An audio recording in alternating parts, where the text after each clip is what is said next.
We are the Gujarat Technological University. Since its inception over a decade ago, GTU has been empowering young and curating minds to realize their true potential. Over 4 lakh inspired students are enrolled with one of the premier academic universities in India. With more than 450 affiliated colleges in its fold operating across 5 zones of the state, GTU, the International Innovative University, your place to move forward.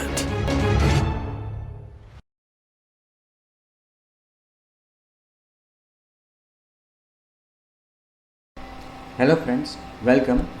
So as we are continuing animations from last few lectures, last few videos, okay, and practical also. So again we are focusing on another type of, we are going to discuss another type of animation, that is interpolated property animations. So far we have discussed 3 type of animations: twin animations, where we have discussed alpha, translate, rotate, scale, okay, in both ways, defining them in XML as resources as well as defining them as in Java file, that is activity, that is programmatically, okay. Then we have discussed frame by frame animation, and in the last lecture we have discussed layout animations. Now yet another type of animation, which is property animation, interpolated property animations. Very simple, but in discussion it may look like complex, but while implementing it is very simple and easy to understand. In both way we can implement it. We can define it in XML also, and we can define it in programmatic way, that is in Java, okay. Property animations are defined by modifying the property values. As the name suggests, this animation is based on properties, okay. For example, किसी भी object को scale करना, उसकी size बढ़ाना, तो वो scale एक property है. ऑब्जेक्ट को रोटेट करना 180 डिग्री, तो वो भी एक उसकी प्रॉपर्टी है. तो रोटेशन के केस में प्रॉपर्टी क्या होती है? रोटेशन होती है. और स्केलिंग के केस में प्रॉपर्टी स्केल. उसी तरह से ट्रांसलेट करते हैं, उसका लोकेशन चेंज करते हैं, तो वो एक्स और वाई उसकी प्रॉपर्टी है जो चेंज करते हैं हम. फिर अल्फा प्रॉपर्टी है, ओके. तो इसे इन अलग अलग प्रकार के एनिमेशंस को यहाँ पे इस मैकेनिज्म में प्रॉपर्टी कहा गया है कि ऑब्जेक्ट की प्रॉपर्टी बदलते हैं. साथ ही एट्रीब्यूट सेट कर सकते हैं कि वो एक साथ एक से ज़्यादा एनिमेशंस है तो एक साथ परफॉर्म होंगे, सिक्वेंशियली होंगे, डिले होगा या नहीं, ड्यूरेशन कितना होगा, etcetera etcetera. So it defines transitions, that is changes in properties without mentioning the visual object. तो जैसा कि हमने ट्विन एनिमेशन में देखा था कि जब हम XML में डिफाइन करते तो हम ये डिफाइन करते कि भाई क्या होगा, स्केल होगा, ट्रांसलेट होगा, रोटेट होगा, लेकिन कौन होगा ये हम मेंशन नहीं करते. वो हम रन टाइम प्रोग्रामेटिकली किसी भी ऑब्जेक्ट पे उस एनिमेशन को अप्लाई करते हैं, तब उसकी असर होती है, okay. So same thing here also, it describes the behaviour using property. तो ये जो एनिमेशन है वो एनिमेशन का बिहेवियर, मतलब कि ऑब्जेक्ट में क्या बदलाव होगा, क्या असर होगी ऑब्जेक्ट में, वो प्रॉपर्टी के माध्यम से बताता है. We can modify any property of an object using property animator to transition from one value to another over a given period of time and setting the repetitive behavior also. So मैंने जैसा कि आपको कहा कि हम object की properties mention करेंगे कि भाई स्केल प्रॉपर्टी उसकी चेंज होनी चाहिए, ऐसा हम कहेंगे. फिर from value 1 to value 2, delay 500 milliseconds, duration 2500 milliseconds. फिर रिपीट बिहेवियर, रिवर्स और रिस्टार्ट एट्सेट्रा. तो वो इस तरह से हम इसको सेट करेंगे, लेकिन थोड़ा बहुत चेंज उसके इम्प्लीमेंटेशन में होगा, वो हम देखेंगे, okay. We can use property any matters. यहाँ पे उसको क्या कहा गया है? एनी मैटर्स, क्योंकि ये एनिमेट करता है किसी को. to create a smooth transition for anything within our code. We don't even need to mention the visual object. ये तो मैंने आपको बताया कि हम एनिमेशन सीक्वेंस डिफाइन करेंगे कि भाई ऐसा होना चाहिए, वो किस पे होगा ये हम बाद में प्रोग्रामेटिक वे में डिफाइन करेंगे. तो पहले जब एनिमेटर को डिफाइन करेंगे तो वो केवल सीक्वेंस डिफाइन करेगा कि ऐसा ऐसा ऐसा होगा. It is a very interesting and powerful tool that can be used from a simple view effect such as moving, scaling, fading to complex animations including runtime layout changes also. ये एक ऐसा animation है कि जिसमें आप simple animations जो हमने discuss की है, मूविंग मतलब कि translation, fading that is alpha, scaling, rotation, ये सभी भी कर सकते हैं. और एडिशनली हम किसी भी लेआउट को भी चेंज कर सकते हैं इस एनिमेशन के द्वारा. So let us see how can we define, how can we create property animators. The simplest technique for creating property animations is using an object animator. तो यहाँ पे आपको एक जो नोड यूज़ करना है वो है object animator. The object animator class includes static methods to easily create animation that transitions the specified property of the target object between the values provided. तो यहाँ पे हम ऑब्जेक्ट एनिमेटर क्लास या node का यूज़ करेंगे और उसमें ऐसी स्टैटिक मेथड शामिल है कि जिसके द्वारा हम इजीली एनिमेशन को मेंशन कर सकते हैं और ऑब्जेक्ट को एक अवस्था में से दूसरी अवस्था में ट्रांजिस्ट कर सकते हैं. और हम मतलब कि हमने जो वैल्यू मेंशन की होगी भाई from value 1 to value 0, property name alpha, तो वो विजिबल में से पूरा इनविजिबल होगा, वो उसका ट्रांजिशन होगा, एक एनिमेशन होगा फुल्ली ओपेक, विजिबल में से पूरा इनविजिबल होगा. तो इन दो वैल्यूज़ के बीच में वो टारगेट ऑब्जेक्ट जो है हमारा जिसके ऊपर हमें अप्लाई करना है एनिमेशन, वो ट्रांजिट होगा. देखिए ये यहाँ पे एक एग्जांपल दिया गया है, प्रोग्रामेटिक वे पहले बताया गया है यहाँ पे कि प्रोग्रामेटिकली आप इसको सपोज की अप्लाई करना चाहते हो तो कैसे कर सकते हो. तो सपोज कि यहाँ पे एक property name is equal to alpha लिखा है, float from is equal to 1f लिखा है, फ्लॉट 2 इक्वल टू 0f लिखा है, ऑब्जेक्ट. फिर ये तीन चीज़ें हमने सेट की, मतलब कि हमें अल्फ़ा एनिमेशन करना है, फ्रॉम वैल्यू 1 रखनी है मतलब कि पूरा विजिबल, और 2 वैल्यू 0 मतलब कि कम्प्लीटली ट्रांसपेरेंट इनविजिबल. इस तरह का हमें एनिमेशन करना है किसी भी ऑब्जेक्ट पे. तो ऑब्जेक्ट एनिमेटर का ऑब्जेक्ट क्रिएट किया, an is equal to object animator dot of float. इस तरह की बहुत सारी मेथड्स इस क्लास में अवेलेबल है, स्टैटिक मेथड्स ऑब्जेक्ट एनिमेटर में. Of float, of integer, of object, इस तरह की मेथड्स अवेलेबल है. पहली आर्ग्यूमेंट उसमें टारगेट ऑब्जेक्ट, दूसरी आर्ग्यूमेंट प्रॉपर्टी नेम, फिर प्रॉपर्टी वैल्यू फ्रॉम और to. Alternatively we can provide a single value to animate the property from its current value to its final value. तो यहाँ पे आपने देखा कि हमने 4 आर्ग्यूमेंट पास की ऑब्जेक्ट की जिसे हमें एनिमेट करना है, प्रॉपर्टी नेम मतलब कि अल्फ़ा, फ्रॉम मतलब कि 1 और 2 मतलब 0. यहाँ पे हम ये फ्रॉम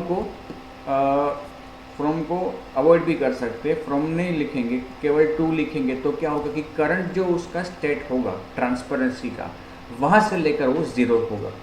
अगर वो 0 ही है पहले से तो पहले भी दिख नहीं रहा था, फिर बाद में भी दिखाएगा नहीं, तो कोई एनिमेशन नहीं लगेगा. ओके, तो इसके बहुत सारे ओवरलोडेड वर्जन्स हैं मेथड्स के.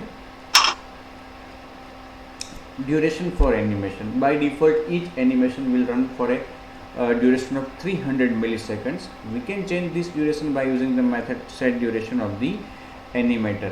तो ये जो हमारा एनिमेटर है, ओके, ऑब्जेक्ट, वो बाय डिफ़ॉल्ट 300 मिलीसेकंड्स का समय लेता है एनिमेट करने के लिए. लेकिन ये उसका बिहेवियर हम चेंज करना चाहते हैं तो हमारे पास मेथड अवेलेबल है सेट ड्यूरेशन, जिसमें हम आर्ग्यूमेंट पास कर सकते हैं नंबर ऑफ मिलीसेकंड्स, कितने समय ये ड्यूरेशन, ये एनिमेशन चलना चाहिए. फिर आपने एनिमेशन जब डिफाइन किया तो आपने ये एनिमेशन ऐसा होगा ऐसा बताया, लेकिन किस पे होगा ये नहीं बताया. तो उसको शुरू करने से पहले आपको ये भी कहना पड़ेगा कि ये इस प्रकार का एनिमेशन सीक्वेंस, इस केस में फेडिंग मतलब कि अल्फ़ा, किस पे होना चाहिए. तो आपके पास कोई व्यू स्क्रीन पे जो अभी दिख रहा हो, ऐसा कोई व्यू, उसका रेफरेंस आपके पास होना चाहिए एज अ व्यू ऑब्जेक्ट। आपको फिर उस व्यू को टारगेट बनाना है, मतलब कि इस व्यू को मुझे एनिमेट करना है। किस तरह से? तो हमारे पास सेट टारगेट मेथड अवेलेबल है, set target my object. We can use the start method. Once आपने ये एक बार आपने ये पूरा प्रॉपर्टी एनिमेशन डिफाइन कर लिया, फिर ये उसके ड्यूरेशन सेट कर लिए, फिर सेट टारगेट भी कर दिया, फिर बस उसे रन करने के लिए, स्टार्ट करने के लिए केवल आपको ये स्टार्ट मेथड इस तरह से कॉल करनी है समझ में? ओके। रिपीटिंग बिहेवियर, वो भी मैंने कहा कि आप उसका रिपीटेशन बिहेवियर भी कंट्रोल कर सकते हो कि आप उसे रिपीट करना चाहते हो या केवल एक ही बार उसको एग्जीक्यूट करना है। We can control whether to repeat the animation और stop when one cycle overs. We can mention the number of times the animation should be repeated and also the order of repeat. तो यहाँ पे हम animation repeat होना चाहिए या केवल एक ही साइकिल होनी चाहिए। अगर रिपीट होना चाहिए तो कितनी बार रिपीट होना चाहिए ये भी हम मेंशन कर सकते हैं। हमारे पास सेट रिपीट काउंट, यहाँ पे हम एक इंटीजर पास कर सकते हैं कि भाई मुझे 5 बार रिपीट करना है, तो यहाँ पे 5 पास करेंगे। लेकिन आपको उसे चालू ही रखना है तो यहाँ पे आप पास कर दोगे इनफाइनाइट। उसी तरह से रिपीट मोड, मतलब कि एक साइकिल ख़त्म होने के बाद वापस शुरू से ख़त्म होगा और शुरू से शुरू होगा या रिवर्स में जाएगा, उसकी सीक्वेंस क्या रहेगी वो भी आप मेंशन कर सकते हो रिपीट मोड के अंदर। ओके, तो ये था प्रोग्रामेटिकली उसको डिफाइन करना। चलिए अब हम करते हैं ये इसमें जो लिखा है उस तरह से।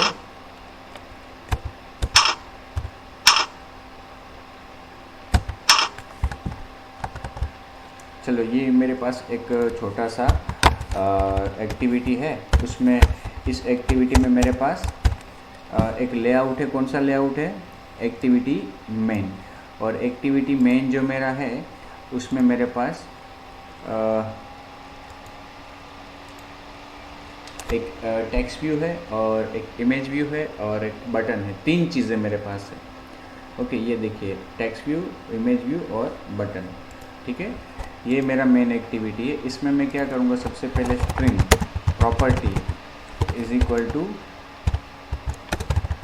अल्फा। ओके, फिर float from is equal to 1.0 F या 1F भी लिख सकते हो आप। फिर फ्लोट 2 इज इक्वल टू 0। ठीक है, एफ।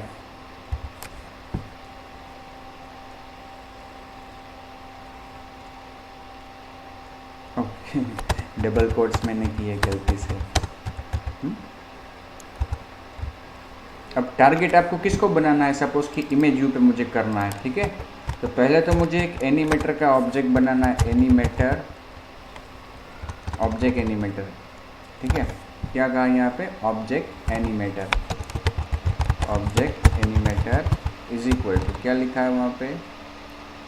ऑब्जेक्ट एनिमेटर, उसकी स्टैटिक मेथड है object animator dot of float. ठीक है, ऑफ फ्लोट में मुझे आर्ग्यूमेंट सबसे पहले टारगेट ऑब्जेक्ट मेरा जो है, मुझे इमेज व्यू को टारगेट बनाना है। ठीक है, इमेज व्यू। ओके, वो मेरा एनिमेट होना चाहिए। फिर सेकंड आर्ग्यूमेंट है वो प्रॉपर्टी। तो प्रॉपर्टी में हम क्या पास करेंगे? प्रॉपर्टी का नाम जो हमने रखा है वो। फिर फ्रॉम और टू। ठीक है, फिर यहाँ पे ऑब्जेक्ट का नाम। ठीक है, फिर एन डॉट सेट ड्यूरेशन, वो हम देते हैं उसको 1 सेकेंड। ठीक है, फिर an dot set repeat mode, restart देना है। ठीक है, वो हमें रिस्टार्ट।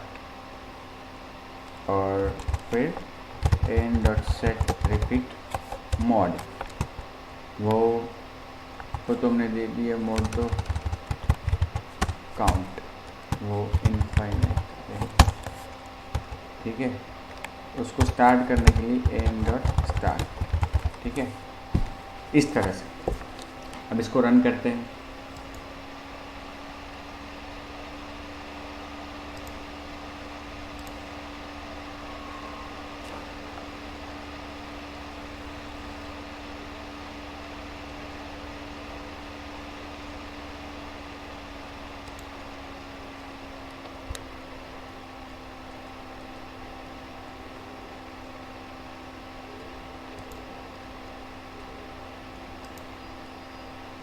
देखो एक सेकंड, हर एक सेकंड में वो वापस रिपीट हो रहा है। अल्फा ऑपेक, विजिबल से इनविजिबल हो रहा है, ठीक है। प्रॉपर्टी आप बदला भी सकते हो।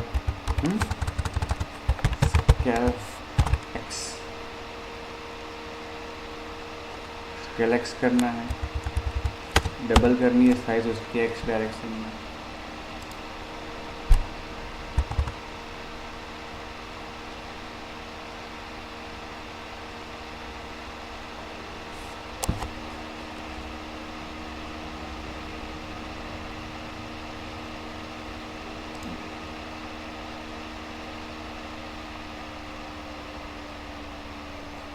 रोटेट भी कर सकते हैं। देखो ये सभी जो नाम प्री डिफाइंड है वो उसी तरह से आपको लिखने होंगे, तभी वो पूरा होगा। 0 से 180 डिग्री हम उसको रोटेट कर रहे हैं।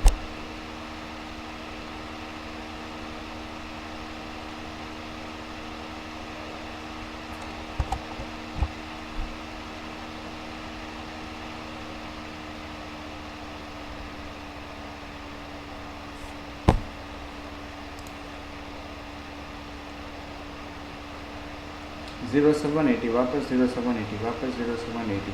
अब देखो ये रोटेशन को हम अगर रिवर्स में करना चाहते हैं, यहाँ पे रिवर्स लिख देंगे तो वो इस तरह से होगा।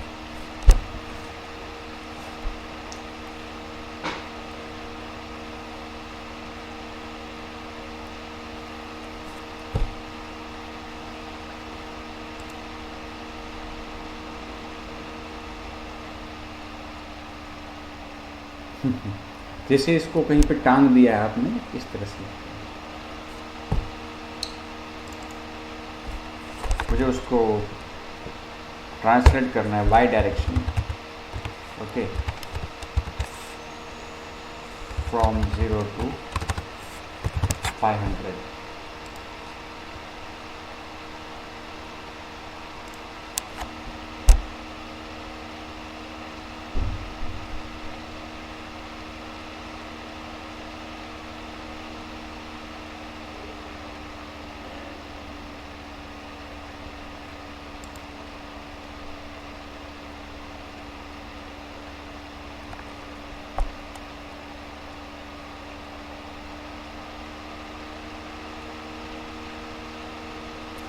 ठीक है, तो ये हमने एग्जांपल देखा प्रोग्रामेटिकली कैसे हम उसको डिफाइन कर सकते हैं।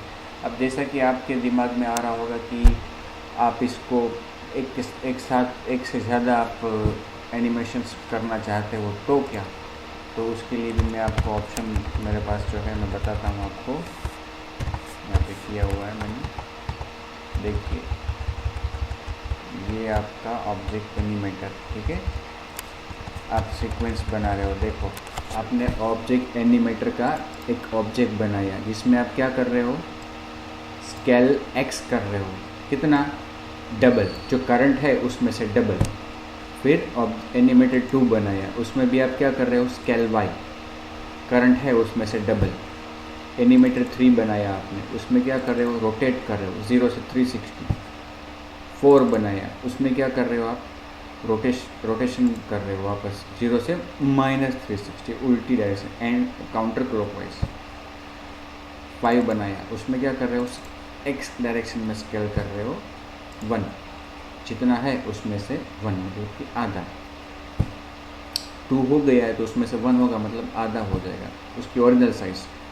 वापस स्केल वाई 1 है, वापस वाई डायरेक्शन में भी आधा। अब देखो ये सभी एनिमेशंस को ड्यूरेशन सेट कर दिए। एनिमेटर 1 को भी 1 सेकंड, 2, 3, 4, 5, 6, 6 एनिमेटर्स बनाए हमने, 2 स्केल, 2 रोटेट, वापस 2 स्केल। ओके, उसको हमने यहाँ पे ड्यूरेशन दे दिया। अब देखो एनिमेटर सेट का मैं ऑब्जेक्ट बना रहा हूँ। किसका बना रहा हूँ? Animator set. Okay, animator set is equal to new animator set. अब animator set dot play animator 1, देखिए इसको मैं कह रहा हूँ कि प्ले करो एनिमेटर 1, मतलब कि पहला एनिमेशन जो है scale x double size, x direction में डबल साइज हो, वो प्ले करो विथ एनिमेटर 2। उसी के साथ आप प्ले करो, उसी के साथ आप साइमल्टेनियसली प्ले करो एनिमेटर 2। तो 2 में क्या कहा मैंने? Scale Y double. तो x डायरेक्शन में डबल करो, उसी के साथ y डायरेक्शन में भी डबल करो, मतलब कि ऑब्जेक्ट पूरा डबल साइज का होगा। वापस विथ दिया है एनिमेटर 3, वो 3 क्या है? रोटेट करो 0 से 360, मतलब कि ये तीनों चीज़ एक साथ, साइज डबल भी होगी और साथ साथ रोटेट भी होगा। बिफोर, अब क्या दिया है? बिफोर। देखो ऐसे 3 तरह के रिलेशनशिप है। विथ साथ में करो, बिफोर उससे पहले करो, आफ्टर उसके बाद करो। बिफोर दिया है, बिफोर मतलब कि ये तीनों चीज़ पहले होनी चाहिए। फिर क्या होगा? एनिमेटर 5, एनिमेटर 5 में क्या दिया है हमने? एक्स को वापस आधा करो साइज, फिर वो भी बिफोर दिया है वापस। एनिमेटर 6 मतलब कि उसको 0 से -360 डिग्री पर ले जाओ, और बिफोर 4 वापस उसका जो वाई डायरेक्शन में है स्केलिंग वो भी आधा कर दो, मतलब कि एक्स वाई और स्केलिंग वापस आधा करना है और रोटेट काउंटर क्लॉकवाइज भी करना है। लेकिन उसके पहले क्या करना है? डबल साइज और रोटेशन, वापस ओरिजिनल साइज और उल्टा रोटेशन। इस तरह से देखते हैं इसको।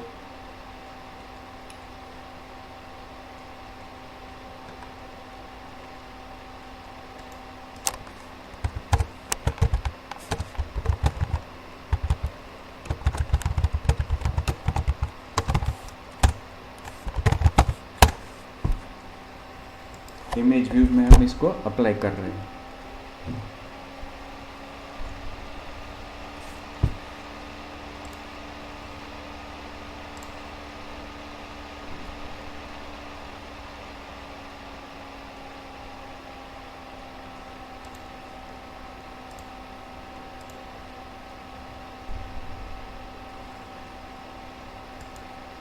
इसका रोटेशन बिहेवियर नहीं दिया है हमने, तो वो रोटेट मतलब कि ये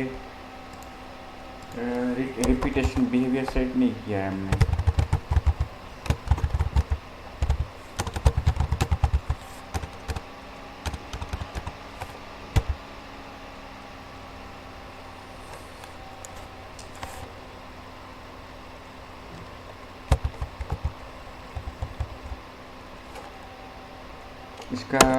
इसमें नहीं कर सकते हम, वो हमें इंडिविजुअली इन सब में ही करना होगा। एनिमेटर 1 सब में, जैसे कि animator 1 dot set repeat mode, okay, restart, ठीक है। फिर animator 1 dot set repeat count infinite. इस तरह से हमें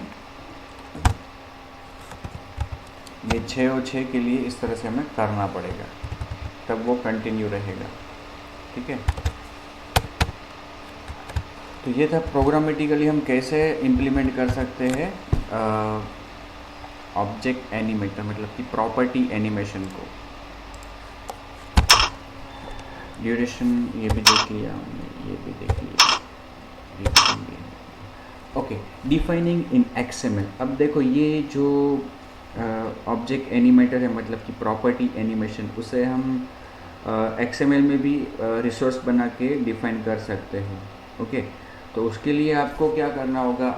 RES में एक फ़ोल्डर रखना होगा, एनिमेटर फ़ोल्डर, और उस एनिमेटर फ़ोल्डर के अंदर आपको देखो, पहले हमने एनिम फोल्डर बनाया हुआ है, RES एनिम, वो एनिम फोल्डर नहीं, एनिमेटर फोल्डर बनाना है, और उसके अंदर अपने को इस तरह से ऑब्जेक्ट एनिमेटर बना के और फिर उसमें डिफाइन करना है इस तरह से, जैसे कि value to 0, property name alpha, duration 500 millisecond मतलब कि आधी second, value type float type, repeat count -1, repeat mode reverse, मतलब कि ये इनफाइनाइट हो जाएगा, रिपीट होता ही रहेगा। ओके, और इस तरह से एक बार आपने एनिमेशन को, ऑब्जेक्ट एनिमेटर को डिफाइन किया, फिर इसे आपको अप्लाई प्रोग्रामेटिकली करना पड़ेगा।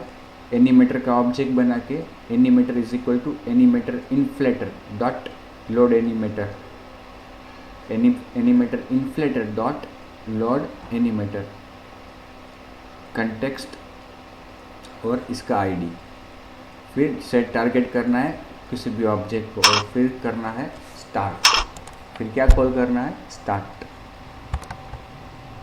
देखिए यहाँ पे जो ऐप है उसमें अपना RES में एनिमेटर फोल्डर मैंने बनाया था नहीं, बट मैंने बनाया, राइट क्लिक करके न्यू में जाके resource directory, okay, Android resource directory, वहाँ पे मैंने सिलेक्ट किया एनिमेटर।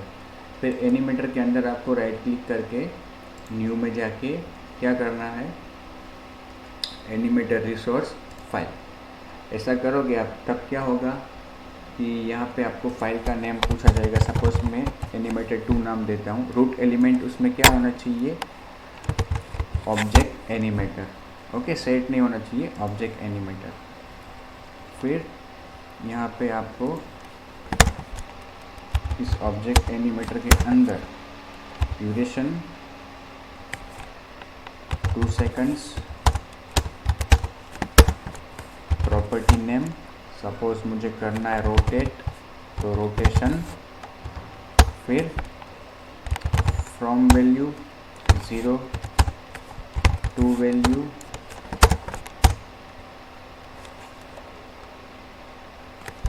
180,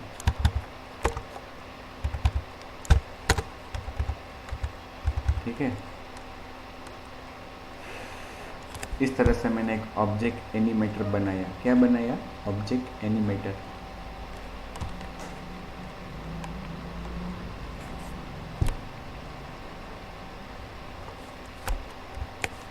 और फिर इसको अप्लाई करना है अपने को मेन एक्टिविटी। तो इस सभी लाइंस को हम कमेंट कर देंगे ऑब्जेक्ट एनिमेटर वाली।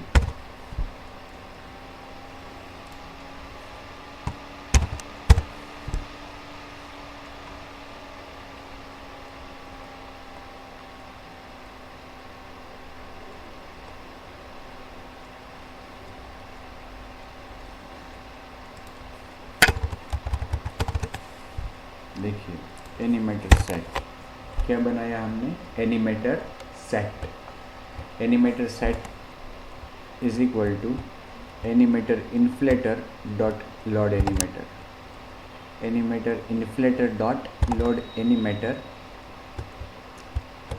कंटेक्स्ट और r dot animator dot animator 2, okay. फिर टारगेट सेट कर दिया उसका इमेज व्यू, और फिर उसको स्टार्ट कर दिया। तो ये क्या करेगा, 180 डिग्री रोटेट करेगा।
अच्छा, ये एनिमेटर सेट बनाया है ना हमने, और ये जो ऑब्जेक्ट है हमारा, ये हमने ऑब्जेक्ट एनिमेटर है, ओके, और वहाँ पे एनिमेटर सेट है। तो इसको हम एक काम करते हैं, निकाल देते हैं, ठीक है। और फिर यहाँ पे उसके अंदर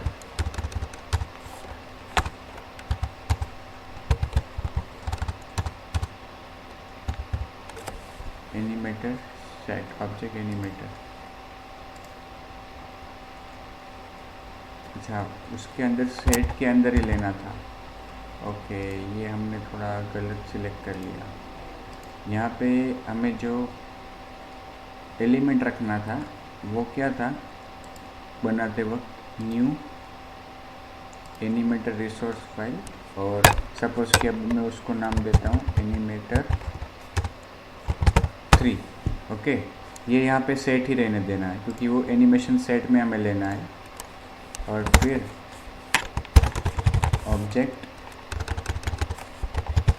एनिमेटर, ओके, उसमें प्रॉपर्टी नेम आप दे दो rotation from value from 0 value to 360, duration 2 second, okay, repeat mode, reverse, repeat count, infinite, ठीक है। इस तरह से हमने एक ऑब्जेक्ट एनिमेटर डिफाइन किया सेट के अंदर। अभी इस सेट को हमें यहाँ पे अप्लाई करना है, ओके, एनिमेटर सेट में, ओके। तो ये हमने एनिमेटर सेट में कर दिया, फिर अब उसको हम रन करेंगे।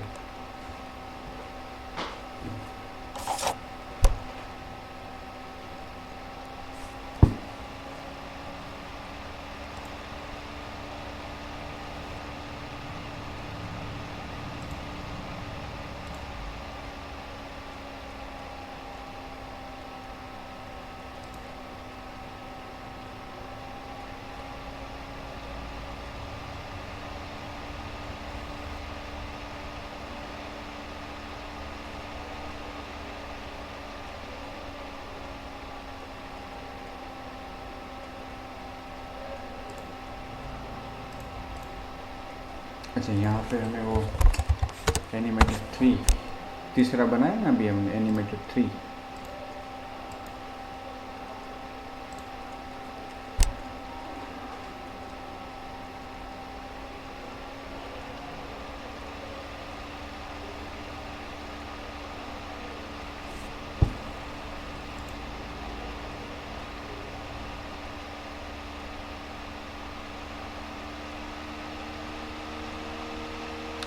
ठीक है। ये हमने उसको 0 से 360 डिग्री रोटेट किया। ये हमने XML में डिफाइन किया ऑब्जेक्ट एनिमेटर को, ओके। और अब देखो तो यहाँ पे एक और एट्रीब्यूट भी आता है उसका,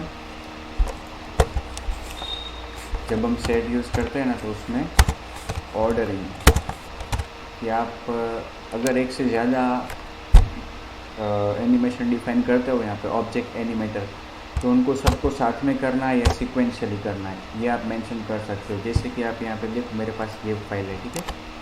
इसमें देखो सेट में मैंने ऑर्डरिंग क्या रखा है, सीक्वेंशियली, मतलब 1 बाय 1 ऑब्जेक्ट एनिमेटर। पहले मैंने क्या किया, रोटेट किया 0 से 180 2 सेकंड में। फिर मैंने क्या किया, एक्स डबल किया, ओके। उसको मैंने देखो, अब जो एक्स टुगेदर किया मैंने, एक्स को डबल किया, उसको मैंने सेट के अंदर एक सबसेट लिया, ओके, और वहाँ पे टुगेदर रखा। मतलब कि मेन जो सेट है वो सिक्वेंशियल है, नेस्टेड सेट एक लिया और उसके अंदर दो चीज़ रखी मैंने। क्या रखी, स्केल एक्स स्केल वाई, क्योंकि साइज उसकी डबल मुझे एक साथ करनी है दोनों डायरेक्शन में। ऐसा नहीं कि पहले वो डबल विड्थ हो जाए फिर डबल हाइट हो, ऐसा नहीं, दोनों साथ में करना है। तो उसको एक सबसेट बना के ऑर्डरिंग टुगेदर रख दिया। फिर स्केल किया उसके लिए 1 से 2 किया, 1 से 2 दोनों डायरेक्शन में, डबल साइज़ कर दी, 2 सेकंड का टाइम लिया उसके लिए। फिर उसके बाद सीक्वेंस में नेक्स्ट क्या किया, वाई डायरेक्शन में उसको ट्रांसलेट किया, जहाँ पे है वहीं से 500 तक 1 सेकंड में। फिर वापस रोटेट किया 0 से -180 डिग्री और उसके लिए टाइम 2 सेकंड्स। अगेन उसको मैंने वाई डायरेक्शन में वापस भेजा जहाँ पे है वहाँ से 100 पे 1 सेकंड में, और फाइनली उसको मैंने फिर अल्फ़ा 2 सेकंड में पूरा ओपेक से ट्रांसपेरेंट इनविजिबल कर दिया। इस तरह से मैंने पूरी सीक्वेंस दी और सीक्वेंशियली कहा, लेकिन उसमें बीच में ये 2 चीज़ जो है वो होनी चाहिए टुगेदर। देखिए इसको हम इम्प्लीमेंट करते हैं यहाँ पे, कैसे काम करता है।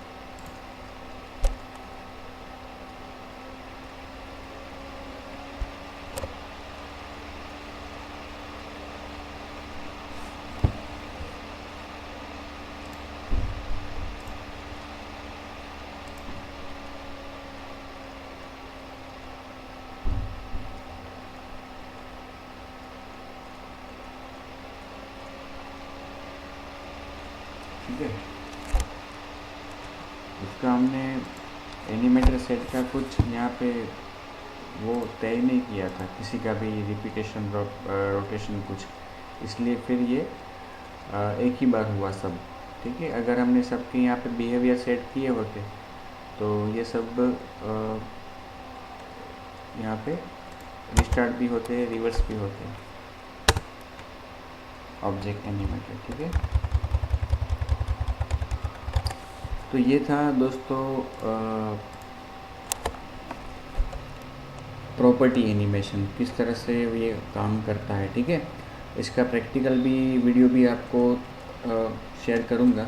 ओके, तो इस वीडियो को यहीं पे ख़त्म करता हूँ मैं। इसके बाद के थ्योरी सेशन में हम डिस्कस करेंगे इंटरपोलेटर्स की, जो हमारे इस चैप्टर का, इस यूनिट का, सिलेबस का लास्ट टॉपिक होगा। ठीक है, तब तक के लिए धन्यवाद। घर पे रहिए, सुरक्षित रहिए, खुश रहिए।